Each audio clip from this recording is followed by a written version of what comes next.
Bonjour les élèves, j'espère que ça se passe bien pour toi. Aujourd'hui, on entreprend déjà la 4e capsule de notre chapitre et on arrive dans la partie plus plan cartésien. Donc, on s'attaquera vraiment plus aux graphiques, que tes graphiques soient bien. Les graphiques en mathématiques au secondaire, tu en as déjà fait, puis bien évidemment, tu vas en faire d'autres. On va aller éventuellement faire un lien entre l'algèbre et le plan cartésien aussi. Donc, tranquillement pas vite en secondaire 2, on t'y amène. Donc, la première partie ici, c'est de se rappeler un peu tout ce qu'il y a dans un plan cartésien. Je vais essayer que tout rentre dans la même page, voilà, comme ça. Évidemment, moi, j'ai mis de la couleur, donc gêne-toi pas de sortir tes surligneurs, tes crayons, tes stylos aussi, pour que toi aussi, tu le vois aussi clairement que moi. Alors, première chose, le plan cartésien, évidemment, il y a toujours deux axes. Donc, il y a l'axe des abscisses.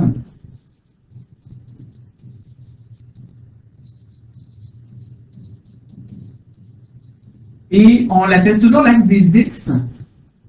Donc, l'axe des X, c'est l'axe des abscisses, l'axe qui est horizontal. Donc, habituellement, on met toujours une flèche vers la droite. Dans les manuels, on met rarement de flèche vers la gauche, mais ce ne serait pas faux de le faire, parce que c'est vrai que ça va à l'infini vers la gauche et à l'infini vers la droite. On a la même chose, moi je l'ai mis en mauve, on a l'axe des ordonnées, qui est notre axe vertical. Donc, l'axe des ordonnées.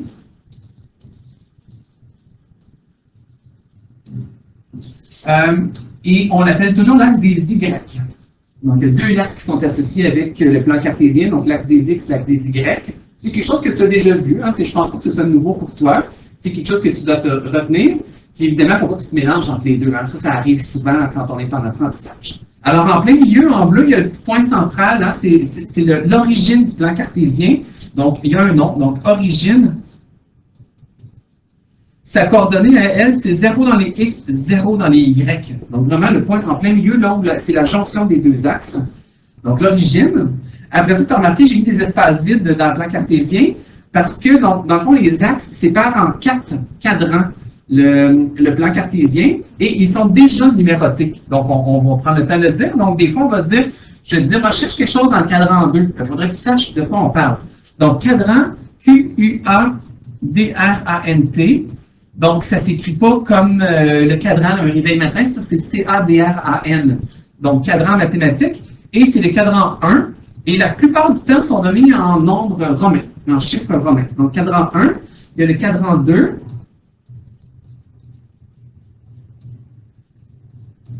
Comme ça.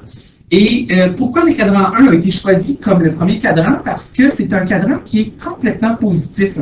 L'axe des X est positif, l'axe des Y est positif, et c'est celui qu'on utilise le plus souvent. Quand on fait des expériences en sciences, souvent on commence une expérience au temps 0, puis du temps, ça ne peut pas être négatif dans une expérience. Alors, c'est souvent lui qui est le plus utilisé, c'est pour ça qu'on a pris le 1. Puis le cadran 2, c'est le deuxième qui est le plus utilisé. Donc, c'est pour ça que ça a été comme ça. Puis je pense qu'on a juste suivi pour le reste. Donc, on a le cadran 3.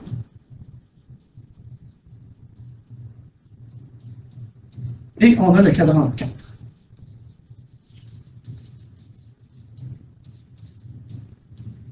Donc, dans les chiffres romains, quand on met le i devant le v, ça fait moins 1.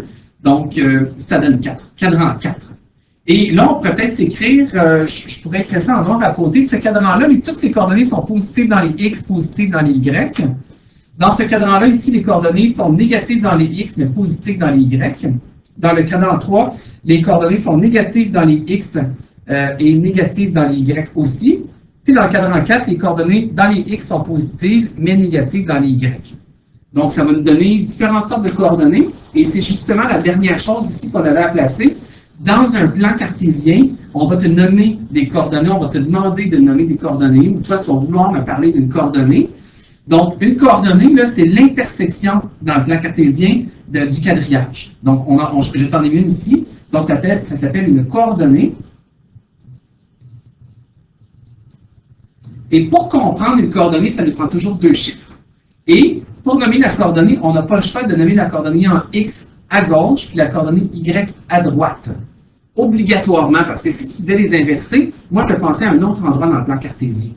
Donc là, ici, si je te fais un exemple, ben, si tout ça était gradué par 1 ici, et 1 dans le vertical, si je prends les graduations les plus simples possibles, ben, si je veux parler de ce point-là, ici, dans les X sur l'axe rouge, je suis à moins 1, moins 2, moins 3, moins 4, donc j'en ai mis moins 4. Puis dans les Y, ben, je suis à une hauteur de 2. Donc, ça va être sa coordonnée. Donc, je ne pourrais pas écrire 4 moins 2, je ne pourrais pas écrire 2 moins 4, c'est d'autres endroits dans le plan cartésien. Donc, pour chaque coordonnée, il y a une seule coordonnée que tu peux nommer. Donc, il ne faut vraiment pas se tromper, sinon on parle d'autres choses. Donc, ça, c'est toutes des choses que tu dois connaître par rapport au plan cartésien. Je pense que tu as déjà tout entendu ça. C'était plus comme un rafraîchissement pour rafraîchir ta mémoire. Sinon, nous, on continue dans le plan cartésien, dans le bas de la page ici. Donc, dans les tables de valeurs, bien sûr, on va devoir aller tracer le plan cartésien, donc le graphique d'une situation. Donc là, ici, on a mis un petit contexte. Donc, coût des films, c'est le titre de la table de valeurs. Donc, le nombre de films loués et le coût. Donc, on voit que si on loue un film, ça nous coûte 17 $, 2 films, ça nous coûte 20 $, 3 films, ça coûte 23 $. Il y a des petites choses à compléter dans la table de valeurs. On va aller tracer le plan cartésien, puis on va aller se mettre à côté toutes les choses qui doivent absolument être dans ton graphique pour aller chercher tous tes points dans un examen. Donc, c'est à ne pas oublier. Donc, si on complète la table de valeurs, ça fait 17, 20, 23 et ensuite, ce serait 26. Donc, tu vas probablement remarquer que la régularité ici était de plus 3. Et si on recule dans la table de valeurs au rang 0, bien, je vais devoir reculer de 3, donc je vais être à 14. Ce que ça veut dire, c'est que ce serait une situation du genre où, quand je m'en vais au club vidéo, là, on s'entend qu'en 2020, les clubs vidéo, ça existe plus beaucoup bien, hein? Mais si je vais au club vidéo, ben, il faudrait que je paye 14 $ pour une carte de membre. Un peu comme si je vais au Costco, il faut que je m'achète une carte de membre. Ben là, la carte de membre est de 14 $. Puis ensuite, chaque film que je vais louer, ben, ils vont me coûter 3 $. Donc, c'est une situation comme celle-là. Donc, c'est un genre de fonction que tu vas étudier aussi. Donc là, quand je trace mon plan cartésien, je réfléchis un peu à quel cadran j'ai besoin. Est-ce que j'ai besoin de tous les cadrans? Là, je loue un film. Est-ce que je peux louer moins un film? Non, c'est pas possible. Donc, le cadran 2, le cadran 3, là, c'est pas quelque chose qui est utile pour moi. Quand je loue des films, est-ce que ça peut me coûter, est-ce qu'on peut me payer? Mais non, c'est toujours moi qui va devoir payer. Hein? L'inverse n'est pas possible. Donc, moi, ce que j'ai besoin, c'est du cadran 1. Donc, le nombre de films loués, ce sont des nombres positifs. Le coût va être des nombres positifs aussi. Donc, j'ai juste besoin du cadran 1. Je n'ai pas besoin d'aller dessiner les 3 autres. Donc, je vais placer les axes en conséquence. Je ne vais pas aller les placer en plein milieu comme ça ici pour avoir 4 cadrans. Donc, je vais aller tracer des axes. Et les axes, il faut obligatoirement que tu les traces. Donc, tu ne peux pas faire semblant que l'extrémité du quadrillé, c'est ton axe. Tu me dis où tu les mets. Il y en a des fois qui se gardent une petite case pour mettre la graduation, d'autres les placent directement à la fin. Donc, ça, il n'y a pas d'importance tant que ton axe est là. Donc, je me fais des axes. Je fais ça toujours, bien évidemment, à la règle. Sur les axes, il y a toujours des flèches. Donc, j'allais les mettre. Donc, pour dire que ça continue à l'infini. Donc, il y a des flèches. On nomme nos axes. Donc, ça prend un titre pour les axes. Donc, là, ici, le nombre de films loués. Ta première catégorie dans la table de valeurs, c'est nécessairement ton axe des X. Obligatoirement. Donc, ce lien-là, tu vas l'étudier en détail en secondaire 3. Là, pour l'instant, j'ai de la misère à trop t'en dire. Donc, le nombre de films loués.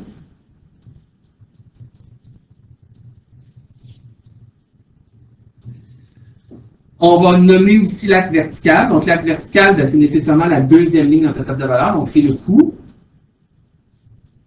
Et l'unité de mesure, c'est des dollars, toujours en parenthèse pour les unités de mesure. Donc, ça ressemble à ça ici. Ensuite, ben là, il va falloir que tu choisisses des graduations. Donc, dans les graduations, pour la première catégorie, souvent, c'est 0, 1, 2, 3, 4, 5. Ça pourrait être 0, 2, 4, 6, 8. Souvent, on trouve quelque chose d'assez facile. Donc, toi, quand tu gradues ton axe, il faut que tu t'organises pour que tes graduations, elles dépassent au moins la moitié de ton axe. Donc, tu ne vas pas faire 0, 1, 2, 3, 4. C'est beaucoup trop court. Tout ton graphique va être coincé, puis on ne verra pas grand-chose. Donc, tu étires. Ce que ça veut dire, c'est que tu peux prendre 3 petites cases pour aller jusqu'à 1. Donc, 1, 2, 3, 4.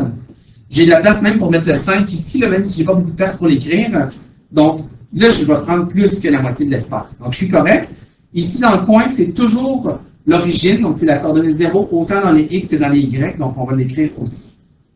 Maintenant, l'axe horizontal, c'est le plus facile des deux à graduer. L'axe vertical, tu vas devoir le graduer. Donc, dans les graduations, tu as le choix de graduer par 1, 1, 2, 3, 4, 5.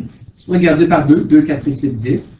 Si tu vas chercher des plus grands nombres, ben, des fois, tu sais, 2, 4, 6, 8, 10, peut-être que tu ne te rendras pas assez loin, tu peux y aller par 5, tu peux y aller par 10, on peut y aller par 100, par 1000, par million. Hein? On va choisir des nombres ronds. On ne va pas graduer par 3,2. Hein? Ça va être très, très difficile de placer nos coordonnées. Donc, on va choisir une graduation. Donc, moi, ce que je te suggère, Dans ta table de valeurs, tu vas aller voir c'est quoi le plus grand nombre que tu as besoin de placer. Donc, là, il y a 14, 17, 20, 23, 26, c'est 26 qui est le plus grand. Ça veut dire qu'il faut que tu trouves quelque chose là, qui te permet d'aller jusqu'à 26. Donc là, si je fais 1, 2, 3, 4, 5, 6, 7, 8, 9, 10, 11, 12, je ne vais pas me rendre jusqu'à 26. Donc, je pourrais peut-être y aller par 2. 2, 4, 6, 8, 10, 12, 14, 16, 18, 20, 22, 24. J'arrive pas à 26 encore. Donc, par 2, c'est pas l'idéal non plus. Je pourrais y aller par 5. 5, 10, 15, 20, 25, 30, 35, 40, 45. Mais je me rends beaucoup plus loin que 26. Donc, on pourrait peut-être y aller par 4. On aurait pu y aller par 5 aussi. Il n'y a pas juste une bonne réponse. On a différents choix. Donc, je vais décider d'y aller par 4. Donc, tu mets une petite coche vis-à-vis de tes lignes. Donc, 4, 8, 12, 16, ça continue. Et tu es obligé de toutes les écrire. Des fois, c'est un peu coincé quand on écrit, surtout si le quadrillé est petit. Donc, des fois, tu peux en écrire une sur deux. Tu peux toutes les écrire aussi, ça dépend. Donc là, moi, j'ai choisi d'y aller par 4. Donc, j'ai 0, j'aurai 4, 8, 12, 16. 16 plus 4, ça donne 20, j'aurai 24. 24 plus 4, j'ai 28, puis j'aurai 32 ici. Donc, tu vois, je n'ai pas été écrire entre toutes les graduations parce que c'est un peu coincé. Alors, quand on gradue, évidemment, moi, j'ai sauté une graduation sur 2. Peut-être que ce sera plus facile pour toi de les avoir au complet. Je les mets en gris, hein, juste pour qu'on les ait, pour que ce soit plus facile. Donc, on a 4. Après ça, 8 plus 4, ça donne 12. 16 plus 4, ça donne 20. On aurait 28 ici.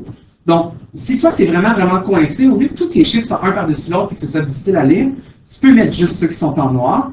Il y a beaucoup d'élèves qui écrivent très, très gros. Hein, je pense à des filles qui écrivent avec des lettres un peu plus ballon des fois. C'est difficile de toutes les mettre dans ce temps-là. Donc, enlève les gris, mets juste les noirs. Mais si ça rentre, mets-les donc tous, ça va t'aider, je pense. Donc là, une fois que c'est fait, on va aller placer dans le plan cartésien les coordonnées qui ont rapport à la situation. Donc, j'essaie de mettre la table de valeur en même temps. Donc, au rang 0, ça part à 14. Donc, ça, c'est un peu la carte de membre que je me serais acheté au Club Théo. Donc, ça part à 14. Donc, je les mets en couleur.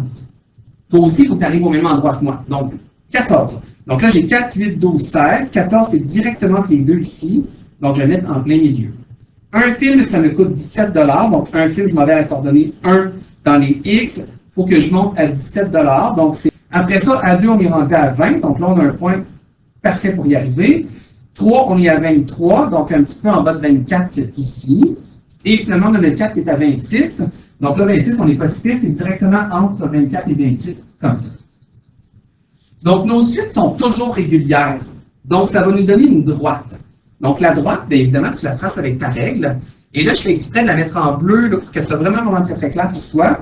Tu pars de la valeur initiale, qui est le terme au rang 0. Tu t'enlignes avec tous tes points. Et là, si tu vois bien, tu sais, j'en ai qui sont un petit peu en haut, un petit peu en dessous. Bien, il faut que tu passes par tous les points. Tu fais dépasser ta droite du plan cartésien. Parce qu'on peut très bien louer 5, 6, 12, 15, 20 films. Donc, c'est une façon de montrer que ça continue vers l'infini, cette droite-là. Et là, après ça, ben, moi, si j'étais toi, là, si tu veux faire du bon travail, ben, ce point-là, tu sais, je l'ai peut-être mis un petit peu trop haut, finalement. Fait que, hein, je vais juste faire un plus gros point comme ça. Puis, ton prof de maths, il ne verra pas aucune différence dans ta copie d'examen, puis regarde, ça a l'air parfait. Donc, mets tes points, ajuste-toi, puis après ça, si tu es capable de remettre tes points par-dessus, c'est encore plus beau, ça fait un bon détail de la fin. Donc là, on a pas mal tout ça. Dans ce qui nous manque, ben, il nous manque un titre. Là, un titre, c'est sûr que si la table de valeur est collée de même puis il y a déjà un titre en haut, si on regarde un article de journal, si on regarde une revue, probablement qu'ils ne vont pas le remettre en plus. Mais là, on est en maths, puis des graphiques, on les regarde pas juste pour en maths, on les regarde pour en sciences aussi parce que tu vas en faire. Des graphiques de masse volumique, de masse, de volume, d'évolution de température dans le temps. Ça prend toujours un titre dans notre graphique. Donc, je vais prendre la place dans le haut ici parce que j'en ai pas vraiment beaucoup plus haut. Puis, je vais m'écrire un titre. Donc là, le titre, je ne te demande pas de réinventer, d'être super original. En sciences, on va toujours te demander de nommer les deux variables dans le titre. Donc, le coût qui dépend du nombre de films loués. En mathématiques, on n'est pas aussi strict sur le titre. Tu peux réutiliser directement ce qui t'a été proposé, coût des films. Fais juste trouver quelque chose qui a rapport avec la situation. Donc, coût des films.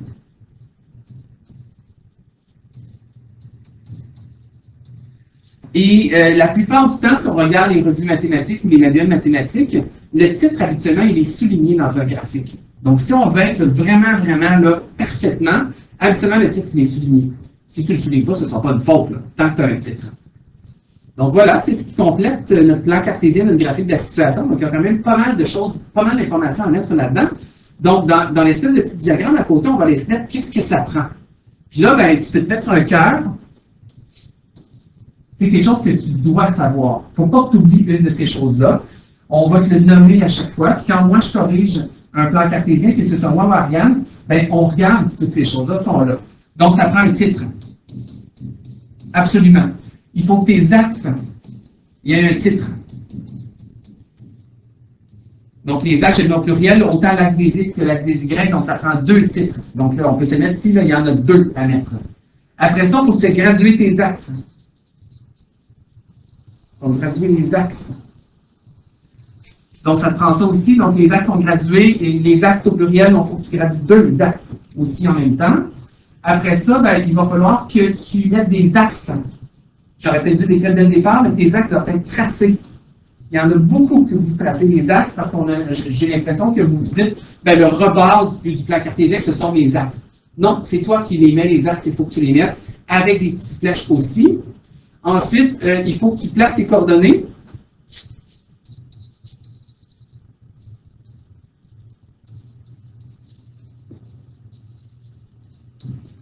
Évidemment, bons endroits. Quand tu vas placer tes coordonnées, ça se pourrait que tu arrives à un moment donné, puis que tu aies un point complètement à part, que ta droite ne passe pas par là. Mais ça va être une façon pour toi de voir que, j'ai peut-être mal lu, je l'ai placé à la hauteur 28, puis il aurait dû être là. Ben, tu l'effaces, puis tu le replaces comme il faut à la bonne place. Donc là, nos points, nous, on va être dans les droites la plupart du temps, mais tout le temps, on va toujours être dans les droites. On va aller voir une seule sorte de graphique durant l'année où ce sera une courbe. Donc là, ce sera peut-être un peu différent, mais quand c'est une droite, c'est facile pour toi de prévoir où placer tes coordonnées. Et tu vas devoir relier tes coordonnées avec une droite. Donc la dernière chose, ça va être de tracer une droite.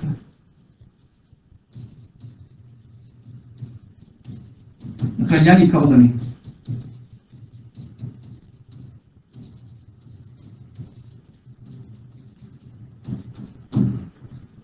Donc, toutes les choses à placer dans ton plan cartésien. Bien évidemment, toi aussi, tu as le droit de mettre de la couleur là-dedans. Tu sais, quand tu sais ta droite, tu peux la faire en couleur aussi si tu veux. Des fois, c'est plus facile. Des fois, on aura 2 droites dans le plan cartésien. Donc là, on en mettra une en bleu, une en rouge. On verra où elles vont se croiser, entre autres. C'est des choses qu'on va essayer de regarder. En secondaire 3, secondaire 4, c'est des choses qu'on va faire, bien évidemment. Donc ça, c'est comment faire un graphique. Donc, il y a quand même pas mal de choses.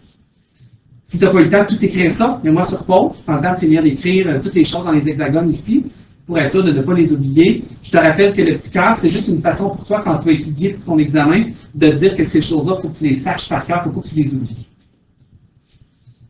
Ensuite, dans la prochaine section, on arrive à changer d'un mode de représentation à l'autre. Moi, je peux te donner un graphique, te demander la table de valeur. Je peux te donner une table de valeur de passer au graphique. On peut partir de la règle aussi. Donc, on a différentes choses.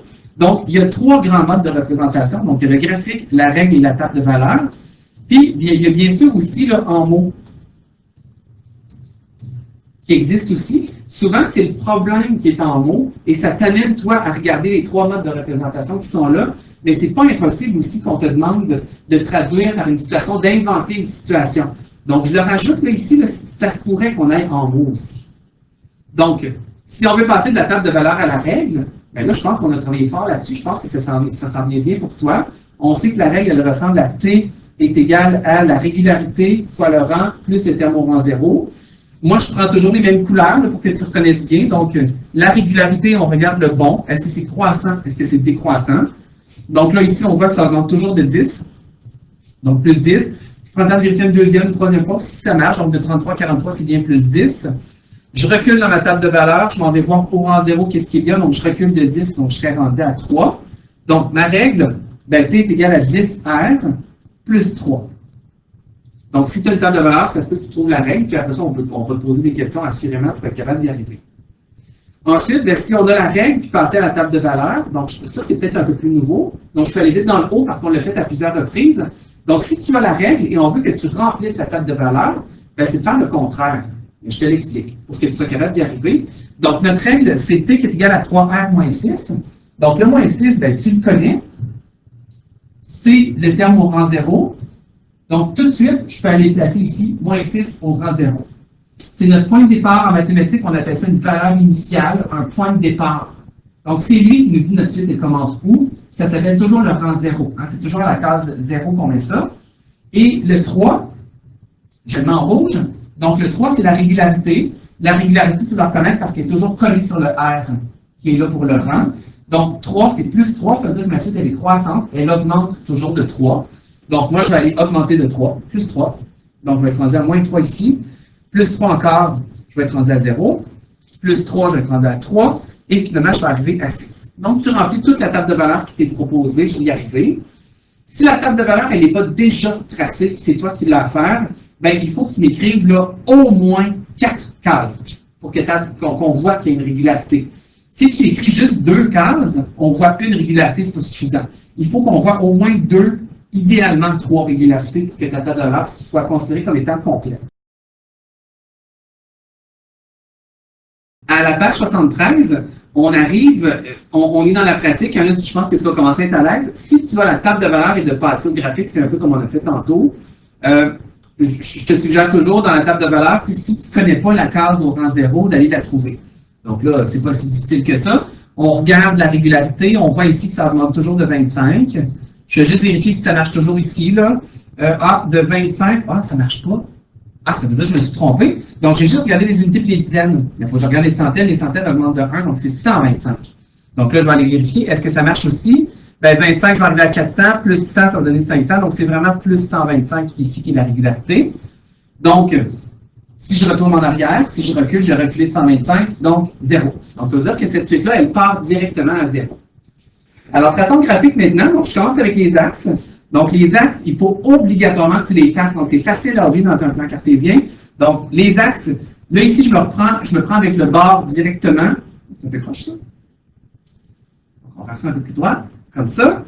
Donc, moi, je viens avec le rebord directement. Tu n'es pas obligé. Ça dépend de comment ton tracé est fait, tout simplement. Je nomme mes axes. Donc, je me sers de ce qu'il y a dans la table de valeurs. Donc, j'ai le coût et j'ai le nombre de jours. Donc, je vais aller tracer ça. Donc, on a le nombre de jours.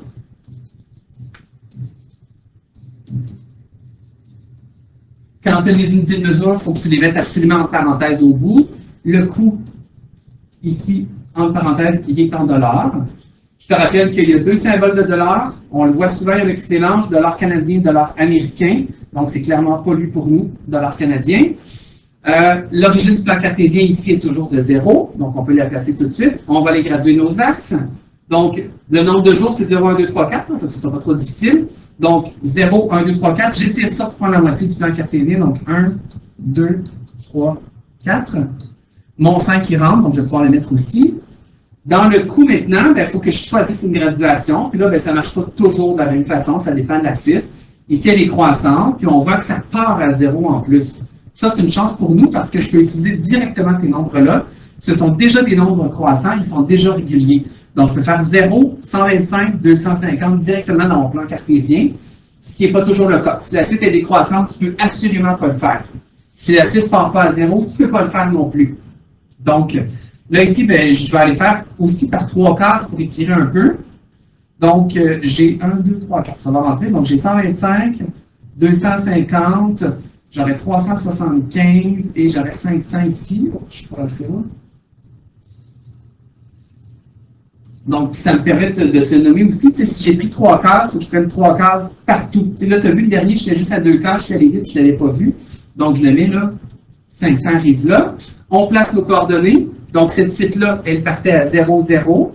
Donc, au nombre de jours 0, dans ma table de l'heure, le coût était de 0 $, ça ne coûtait rien. À 1, je suis rendu à 125. Puis là, c'est facile, il tombe directement sur les graduations. À 3, je suis à 375. Et puis à 4, je suis à 500. 4, je suis à 500 comme ça ici. Tu dois toujours relier tes points avec une droite. Non, je voulais la faire bleue et noire finalement. Donc voilà, ma droite elle est faite. Je la fais dépasser un petit peu du plan cartésien pour dire que c'est une situation qui continue à l'infini, sans problème. Mes axes sont nommés, il manque un titre pour mon plan cartésien. Donc, coût de location.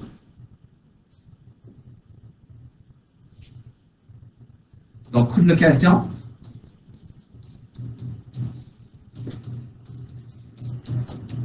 D'un chapiteau.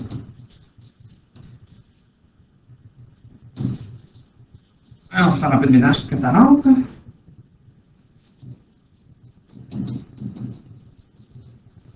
Et voilà, si on veut, on peut souligner le titre aussi. C'est pas obligatoire.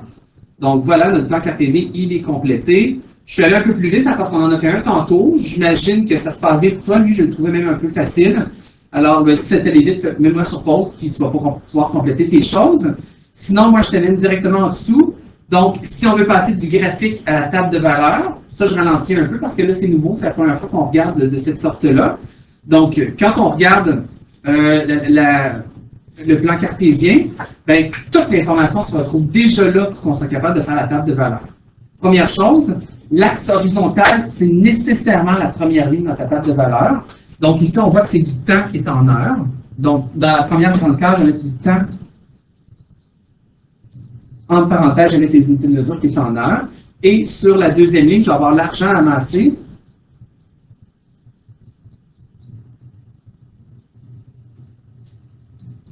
Et je mets aussi les unités de mesure entre parenthèses. Ça va prendre un titre. Donc, ici, le titre, je vais prendre celui du graphique, je ne vais pas me compliquer la vie. Donc, collecte de fonds. Donc, une collecte de fonds, c'est une façon pour nous de ramasser de l'argent. C'est ce que ça veut dire. On fait une collecte de fonds pour aider un organisme, des choses comme ça. Donc, collecte de fonds. Et après ça, ben là, je vais aller sortir des coordonnées dans le plan cartésien. Donc là, on voit que le temps a été gradué par 1 jusqu'à 8. Donc là, moi, je ne peux pas me rendre jusqu'à 8. Donc, j'ai différents choix. Je peux faire 0, 1, 2, 3, 4. Ça serait correct. Si je veux me rendre jusqu'à la fin du graphique, je devrais faire 0, 2, 4, 6, 8. Les deux, ce serait bon. Donc, tu y vas comme tu le penses. Le 1, 2, 3, 4 est clairement plus facile. Je vais un peu plus difficile. Et là, tu vas trouver les coups. Donc, à 0, il est en rouge, comme tu les vois. À 0, on voit que ça part à 0. Je m'en vais à 2. Je suis ici. Je suis rendu à 230 $. Donc, j'en ai déjà fait ici 230. À 4, je suis rendu à 460. À 6, on est rendu à 690. Et finalement, à 8, je suis rendu à 920. Donc voilà, c'est ce qui met fin à notre capsule. J'espère que ça se passe bien pour toi. Dans les prochaines capsules, on va être aussi encore dans le plan cartésien. Donc, continue, travaille fort là-dessus pour que ça se passe bien pour toi. Je te dirais, là, dans cette capsule-là, s'il y a une chose importante, c'est le vocabulaire. S'il y a des choses que tu ne connaissais pas, apprends-les par cœur. Il faut que tu connaisses ces mots-là absolument. Et quand on a eu des petits cœurs, c'est à étudier. Ça veut dire que le soir à la maison, tu peux prendre le temps de relire tes notes de cours et les regarder une deuxième reprise pour devenir très, très bon dans cette chose-là. Je te le rappelle, tout ce qu'on fait présentement dans le plan cartésien, ce sont toutes des choses qu'on réutilise en secondaire 3, 4 et 5. Fait que si tu es capable d'être le meilleur possible dans secondaire 2, tu te donnes une bonne longueur d'avance sur ton secondaire 3, 4, 5, ce serait l'idéal. Alors, bonne journée, travaille bien et à la prochaine.